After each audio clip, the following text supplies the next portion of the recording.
Es de una charla, nos cuenta el Rebbe anterior, es de una charla, una sijá de su abuelo, el Rebbe Maharash, el Rebbe Shmuel,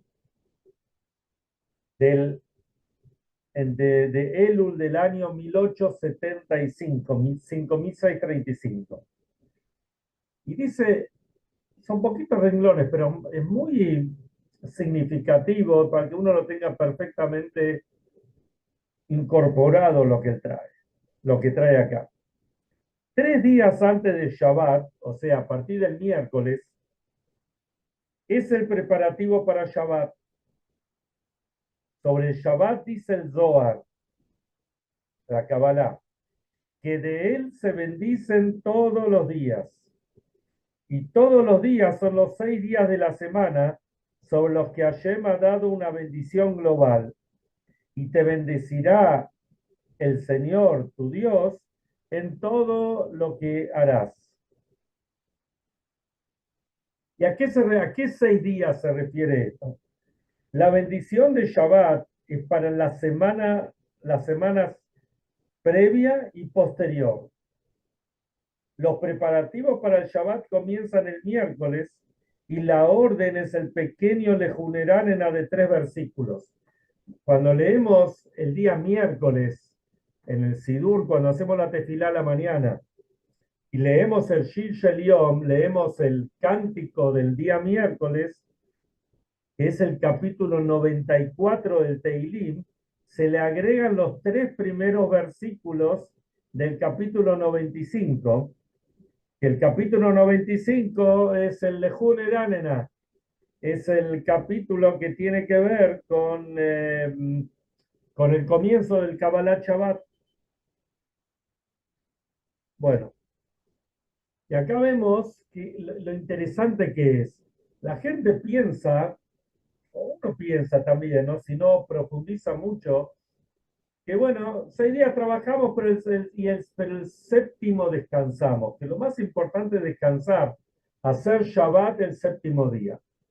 Pero ¿cómo dice en los 10 mandamientos? El cuarto mandamiento dice, Sheshet Yamin Ta'avot Ve'asita Kol Melasteja. Lo primero que dice es, 6 días vas a trabajar y vas a hacer todo tu trabajo. Y después dice, Beyom Hashvi, Shabbat Lashem Elokeja. El séptimo día va a ser el Shabbat para Dios, tu Dios. O sea que, ¿qué significa esto? Para que haya un Shabbat, tiene que haber 6 días previos. 6 días tenemos que trabajar para que el séptimo día disfrutemos, podamos descansar. O sea que los 6 días vas a trabajar, es parte de la orden divina, es parte del plan divino, de lo que Hashem quiere por nosotros, por nosotros y para nosotros. Y después tenemos algo más todavía, lo que dice el Zohar. El Zohar dice claramente, Shabbat minei mitbarjim kule yomin, que significa, del Shabbat se bendicen todos los días. Entonces, vemos que el Shabbat cumple una doble función. Por un lado, es el séptimo día después de los 6 días del trabajo. 6 días trabajarás y el séptimo día vas a descansar. Y como está explicado, que el séptimo día, el Shabbat, eleva a todos los días de la semana. Pero por el otro lado dice el Zohar que Shabbat bendice a todos los días subsiguientes. O sea que el Shabbat tiene esa doble función. Eleva los días previos, por un lado, y bendice a los días posteriores. Entonces miren lo maravilloso que es cumplir con el Shabbat. Y algo muy interesante también, esta, esta guerra, esta triste guerra que nos toca vivir, porque justamente miren qué interesante, hoy a la mañana estaba hablando bueno, con unos muchachos que están en Minyan, que está también este Shiur, Zelik, Horacio, y estábamos comentando que, pero mirá cada día, por lo menos hasta hoy, ojalá que ya no haya más, caen 2, 3 muchachos. Y cada vez que leemos que hay un muchacho, le vemos la cara, y vemos que cayó, es un hermano que cayó, es un hijo que cayó, un sobrino. No es un extraño que realmente no lo conocemos, porque no lo conocemos, por lo menos en mi caso, ¿no? No, no conozco ni a él, ni a los padres, ni los amigos, ni a nadie.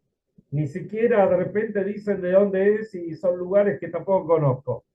Algún moshav, algún kibutz, algún far, qué sé yo. Y sin embargo, el dolor que uno siente, la angustia que uno siente, es, es muy grande.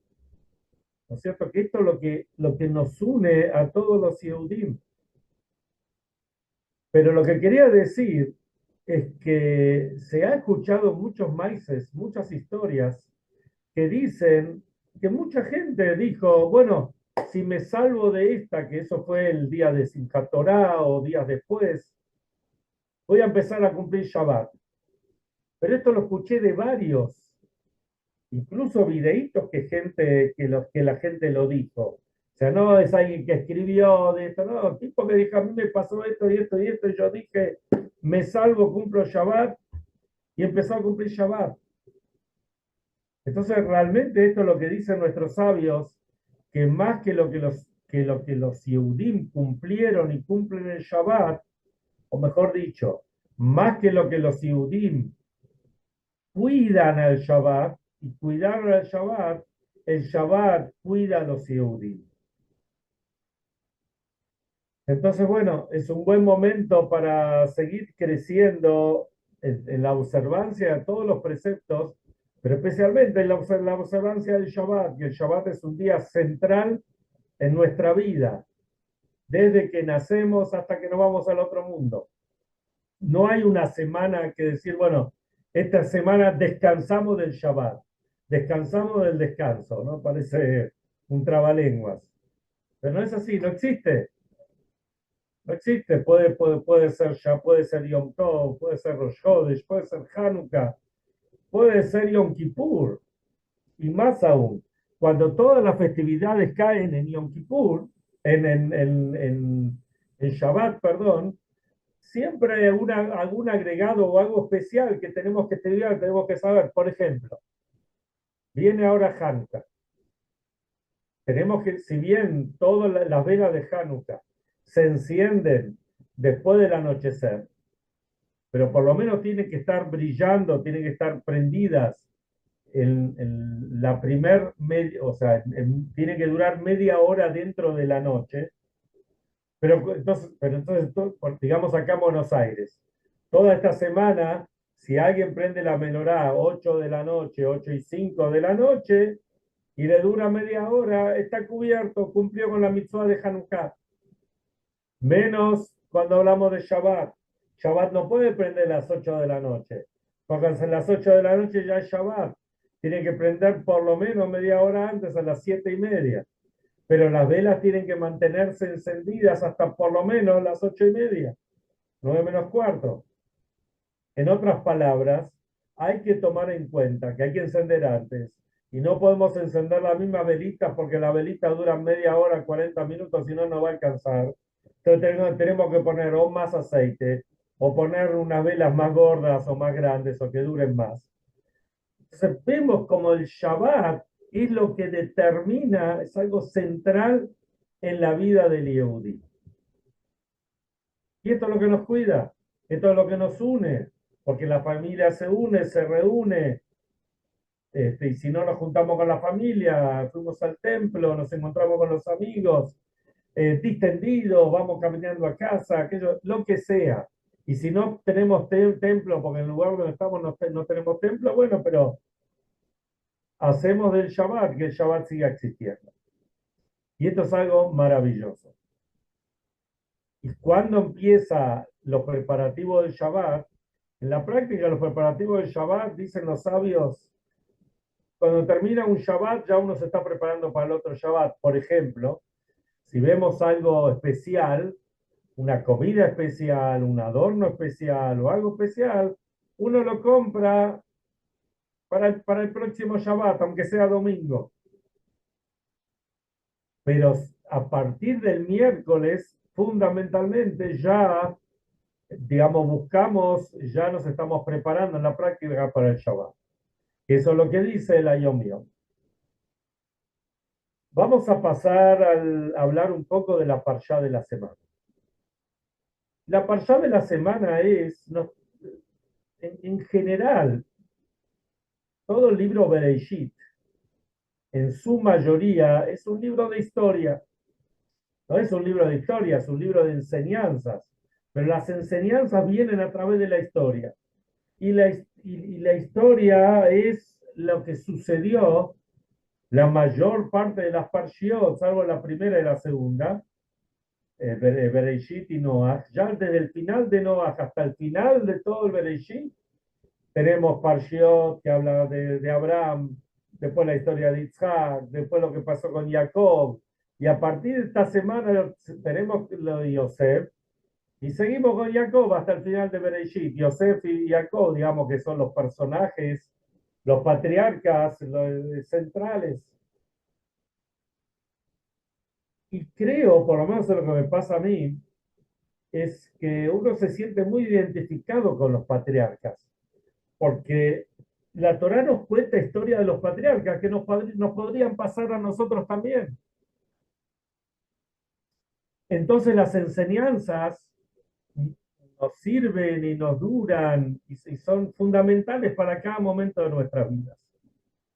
Y si miramos la historia de Yosef, si bien Yosef vivió hace más de 3.000 años atrás, 3.300, 3.600 más años atrás más o menos, sin embargo, las vicisitudes de Yosef son cosas que nos pasan a nosotros permanentemente.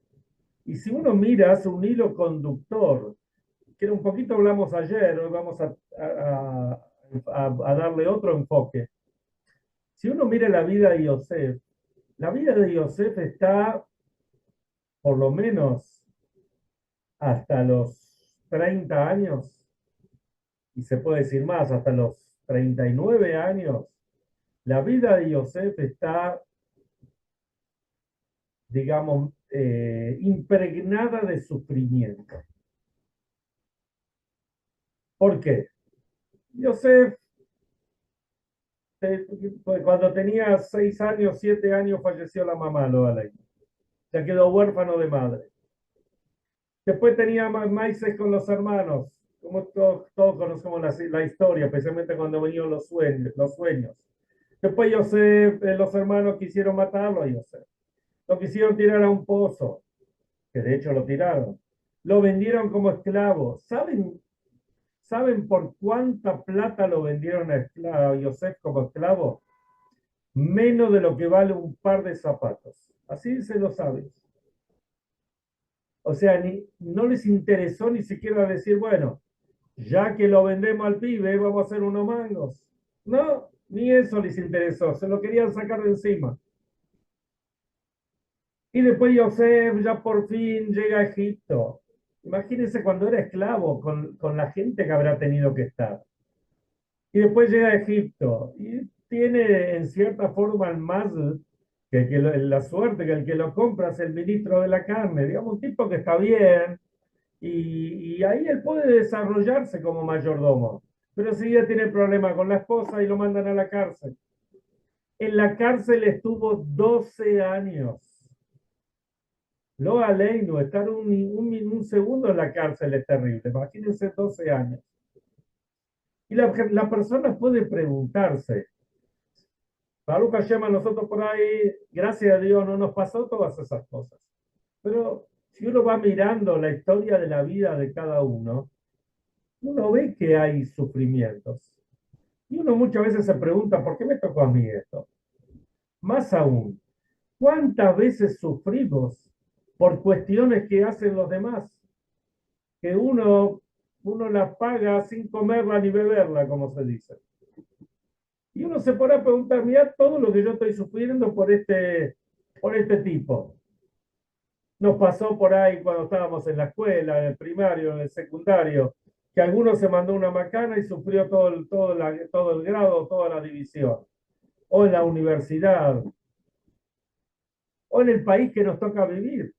¿Cuántas veces o cuánto sufrimiento tenemos? O hay mucha gente que tiene sufrimiento por las terribles decisiones que toman los gobiernos corruptos, ladrones, o directamente ineptos.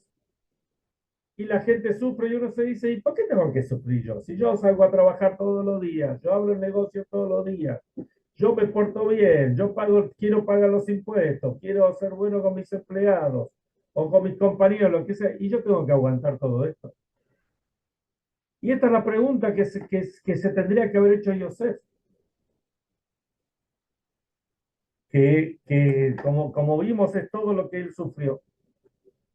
Entonces, vamos a analizar un poquito este tema en los minutos que nos quedan.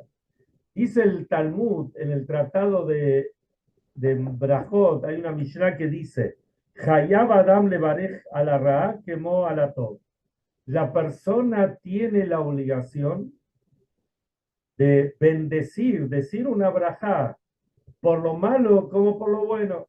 Ahora les voy a dar un ejemplo. Y así también hay algo que dice, otra expresión, dice en Rab Yoret Bilmala, no hay nada malo que venga de arriba. ¿Y cómo podemos pensar? ¿No? Esto parece contradictorio. Por un lado dice que tenemos que bendecir también por lo malo, pero no hay nada malo que venga de arriba. ¿Cómo? Si no hay nada malo, entonces ¿por qué tenemos que bendecir por lo malo? ¿Qué significa esto? Voy a dar un ejemplo de lo malo y lo bueno a la vez. Una persona lo aleinu, fallece el padre. A X le fallece el padre. Y le deja una herencia de 100 millones de dólares. ¿Tiene que estar contento o tiene que estar triste? Entonces dice la Torah, por un lado tiene que decir la braja Baruch Dayana Emet, bendito es el juez verdadero, porque el padre falleció, lo aleno. Por el otro lado tiene que decir Baruch Atov Mametim, bendito es el bueno y el que hace lo bueno. Entonces, ¿cuál es el quid de la cuestión? ¿Cuál es el secreto? El secreto es cómo la persona, y esto lo trae un gran sabio sefaradí, que vivió en la misma época del Baal Shem Tov, hace unos 250 años atrás, vivió en Marruecos, después creo que después estuvo en Israel. Se llamaba Rabbi Haim Benatar y escribió el famoso libro El Ora Haim, que en general es llamado El Ora Haim Akadosh, que tiene una explicación fabulosa sobre la Torah. La persona no entiende, por más que no entiende, la persona no está dispuesto muchas veces pasan cosas y la persona dice, yo no estoy dispuesto a esto, no estoy dispuesto a recibir esto, no estoy dispuesto a hacer este sufrimiento. Y la respuesta dice Lora Jaime Kadosh, lo primero que uno tiene que hacer cuando Hasbe Shalom, Dios lo de guarde, hay un sufrimiento, hay una prueba, lo primero que tiene que hacer es recibirla, saber que todo viene de arriba, saber que en la fuente, en la esencia, todo viene de arriba. Ah, ¿lo entiendo? ¿No lo entiendo? La verdad que no lo entiendo. Pero por más que no lo entienda, yo tengo que recibirlo porque llegó, vino, tengo que recibirlo, no lo puedo rechazar. No existe que uno pueda rechazar. Y si uno después se pone a pensar, hay una agenda divina, y esto que me está pasando es parte de la agenda divina, y todo esto no es para embromarme la vida, Hazbe Shalom, sino para que a mí me vaya mucho mejor. Y si uno se pone a pensar, en realidad todo es para bien, como decimos, ¿no? Todo es para bien. Y yo lo que soy un conducto, soy un sinor, un caño. ¿Vieron? Tenemos el pozo petrolífero, tenemos el gasífero, pero necesitamos los caños para transportar el petróleo y el gas.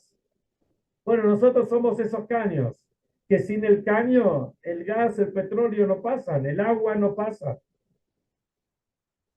Entonces, si uno sabe que es un sinor, es un conducto para que la brajá, para que la bendición se materialice, se cristalice, llegue a destino. Entonces uno ve las cosas totalmente diferentes. Ah, ¿está sufriendo? Sí, está sufriendo.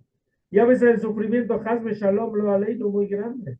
Porque no entendemos, no sabemos cuál es el shoresh, por qué son las cosas y cómo vino. Pero aprendemos de Yosef, que Yosef recibió, recibió todo. Miren qué interesante lo que pasó con Yosef. Yosef, después de haber estado los 12 años en la cárcel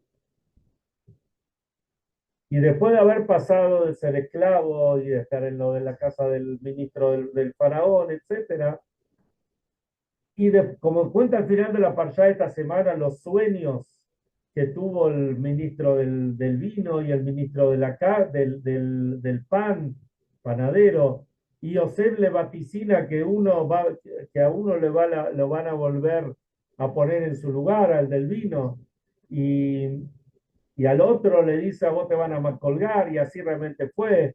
Y, y Yosef le pide al tipo del vino, le dice, mirá, cuando esté de vuelta en tu puesto, acordate de mí, hablale bien al faraón de mí, a ver si me saca de acá. Pero el otro se olvida y pasaron 2 años más. Y al final están los sueños del faraón.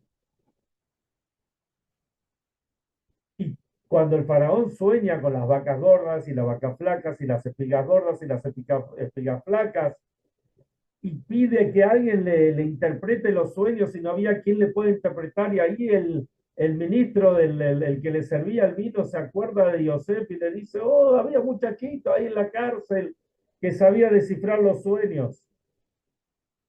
Viene el faraón, y, o sea, lo mandan a buscar a Yosef, lo visten bien, lo acomodan, se para frente al faraón, y el faraón le dice, escuché de vos que sos un capo, más o menos, que sabe descifrar los sueños, interpretar los sueños. ¿Qué le dice Yosef? Acá estamos mirando la otra parte del tema. O sea, cuando le llegó a Yosef, digamos, la bonanza, Yosef le dice, Biladai, yo no soy nada. Lo que Hashem me ponga a mí, eso voy a decir.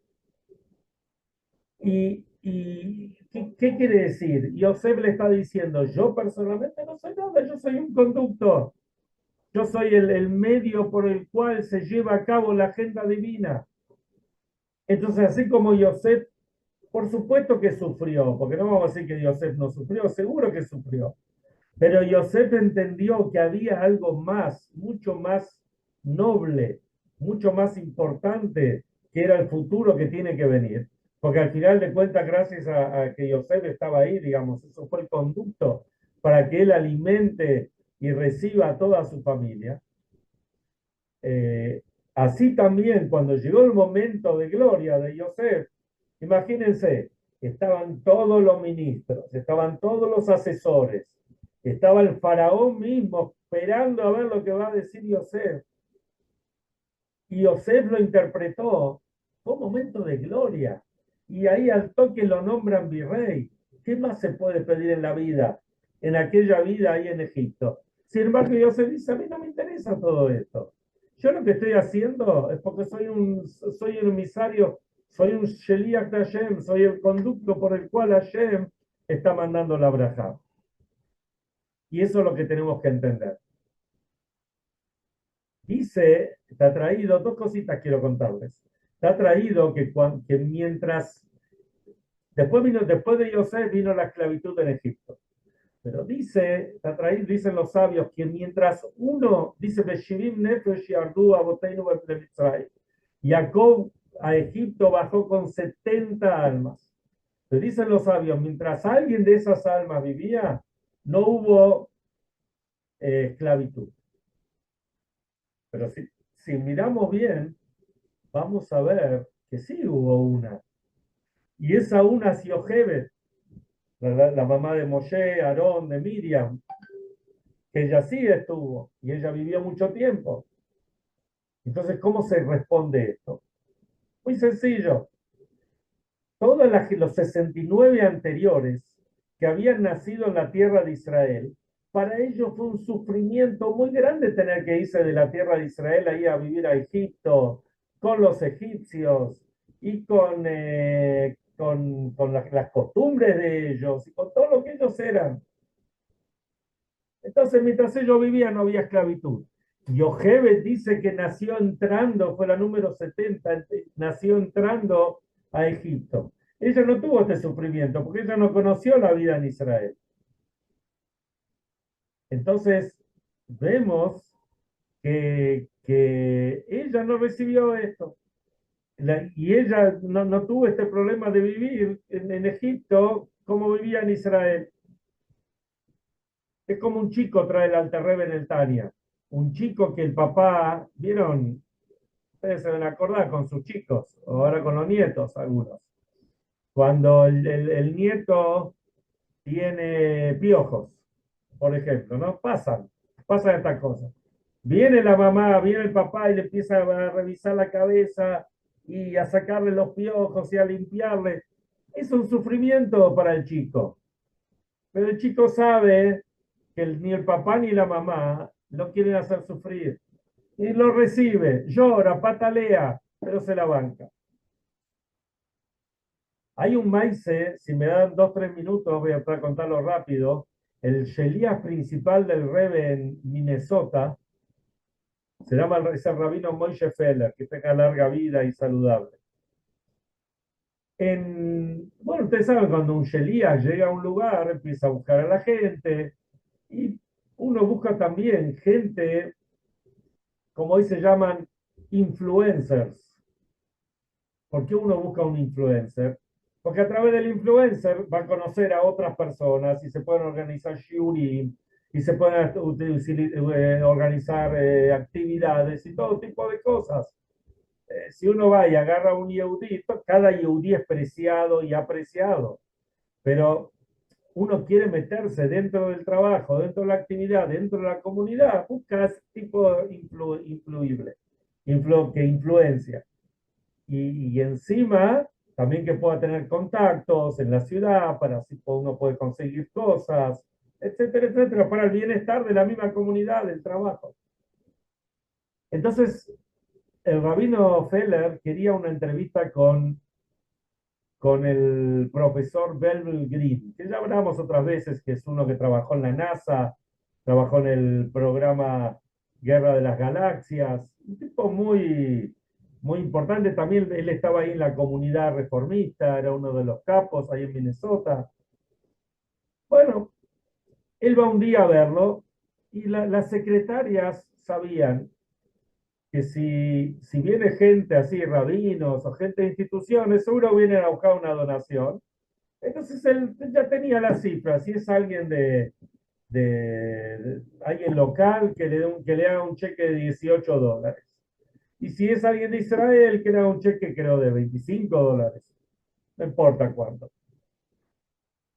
Cuando viene el rabino Moshe Feller para hablar con él, entonces él le dice a la secretaria: yo no vengo a buscar plata, quiero charlar con el profesor. Bueno, al final lo convence al profesor y le da. Entonces el profesor le dice: mira, yo te puedo dar 1 o 2 minutos, no tengo más tiempo para escucharte. Bueno, Moshe Feller empieza a hablarle 1, 2, 3 minutos y en eso mira por la ventana, como ahora, y ve que el sol se está poniendo, que es tiempo para hacer minjá. Entonces lo deja colgado al profesor, se pone el saco, el sombrero, se pone el gartel y se va de costadito ahí al lado de la ventana, se pone a hacer minjá.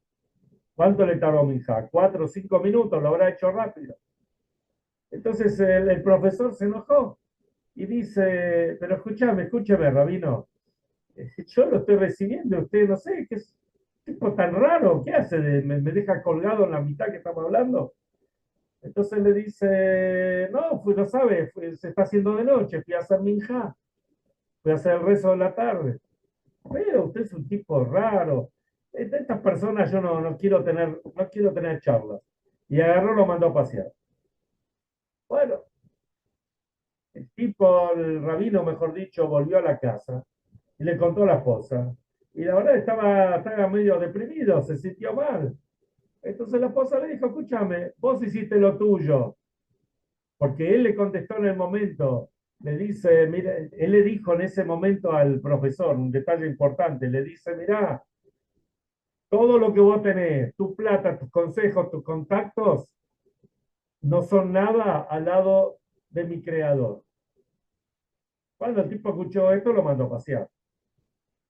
Bueno, pasó un tiempo y este profesor, él organizaba charlas con grupos de amigos, con matrimonios, sobre temas judaicos, especialmente sobre historia.